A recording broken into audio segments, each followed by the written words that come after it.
Good morning to all of you. Now today I am going to discuss Ohm's law.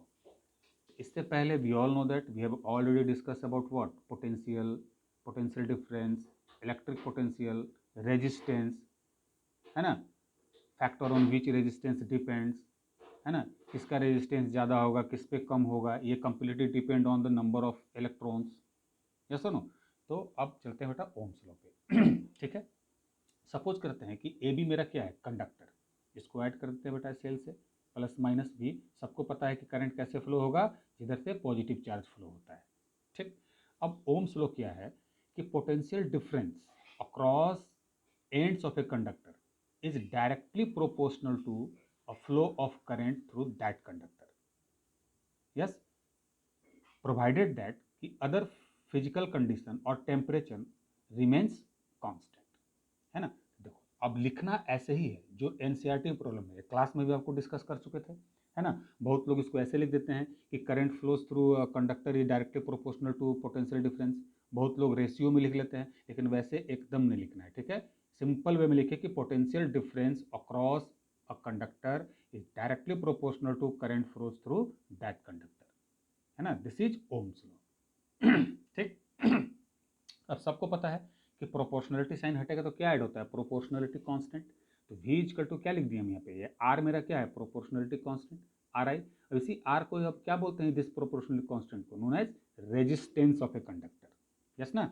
अब यहीं पे देख लो बेटा, ये i को अगर उधर भेजे तो v by I equal to क्या हुआ, r, है ना. तो v by I equal to constant, हमेशा कांस्टेंट होगा. तो यही v और i का, v बाई आई का ग्राफ अगर ड्रॉ करेंगे, x एक्सिस पे v ले लो और y एक्सिस पे क्या ले लिया हम, i. तो v by I equal to क्या है, कांस्टेंट. तो जब भी इसका ग्राफ ड्रॉ करेंगे तो क्या आएगा बेटा, स्ट्रेट लाइन. यस और नो. ठीक. यस. अब एक चीज यहाँ पे याद रखना है कि यहाँ पे जो रेजिस्टेंस है वो पोटेंशियल और करंट पे क्या रहता है बेटा, एकदम इंडिपेंडेंट रहता है. वो केवल किस पे डिपेंड करेगा, सर्टेन फिजिकल कंडीशन और नेचर ऑफ अ कंडक्टर, है ना. अब इसको ये याद रखना कि ये ओमिक रेजिस्टेंस है ना. मतलब at particular temperature, at particular physical condition पे ही ये लॉ वेरीफाई है. ये लॉ 100% एप्लीकेबल नहीं है ना. ये ohmic resistance at certain temperature पे ये लॉ क्या है, वेरीफाइड है ना. दिमाग में ये भी रखिएगा कि रेजिस्टेंस ऑफ ए कंडक्टर, ये v by I equal to क्या होता है, हमेशा constant. So resistance of a conductor is independent of what, potential difference and current flows through conductor. ठीक है. ये किस पे डिपेंड होता है, ये नेचर ऑफ कंडक्टर और certain other physical condition. Understood. ठीक. अब चलिए आगे आ रहे हैं, है ना. Here v by I constant, ये तो बता चुके आपको, है ना. सो graph of v by I is always what, है स्ट्रेट लाइन. ठीक. ओके. ठीक है. अब बात आती है फैक्टर्स अफेक्टिंग द रेजिस्टेंस. अभी आपको बोले कि रेजिस्टेंस किस पे डिपेंड करता है, nature of conductor and other certain physical condition. Yes और नो. तो अब देखिए, resistance R of a conductor is directly proportional to its length, है ना. R is directly proportional to length, equation 1. तो अब आप यहाँ पे बोल सकते हैं कि वाई, है ना, कि ये long conductor have a more resistance in comparison to short conductor, है ना. क्योंकि वी ऑल नो दैट कि resistance is directly proportional to length. इसके आगे भी लिख सकते हो कि बेटा जो लॉन्ग वायर है उसमें क्या होंगे, मोर नंबर ऑफ इलेक्ट्रॉन्स, है ना. तो वो ज़्यादा देर तक लड़ेंगे, इसलिए वो ज़्यादा रेजिस्ट करेंगे, इसलिए उसका ज़्यादा रेजिस्टेंस होगा. ठीक. सेकंड क्या है कि resistance of a conductor is inversely proportional to area of cross section. तो एरिया ऑफ क्रॉस सेक्शन समझ रही है ये, है ना. देखो यहाँ पे इसका एरिया ऑफ क्रॉस सेक्शन देखो कितना बड़ा है. मान लो एक छोटा सा लेते हैं यहाँ पे, है ना. इसका एरिया ऑफ क्रॉस सेक्शन ये इतना छोटा है. ठीक है.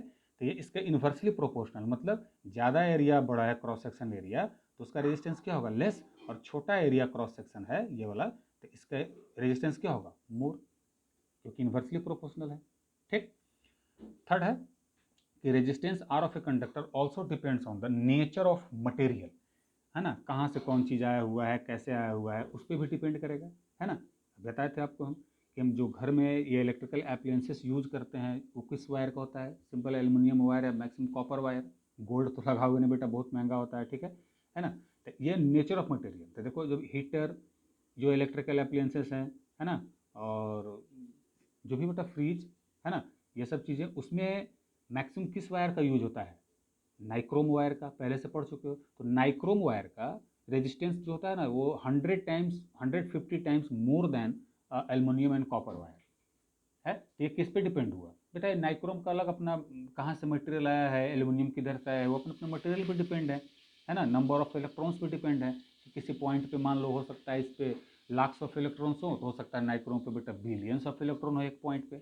यस, ठीक।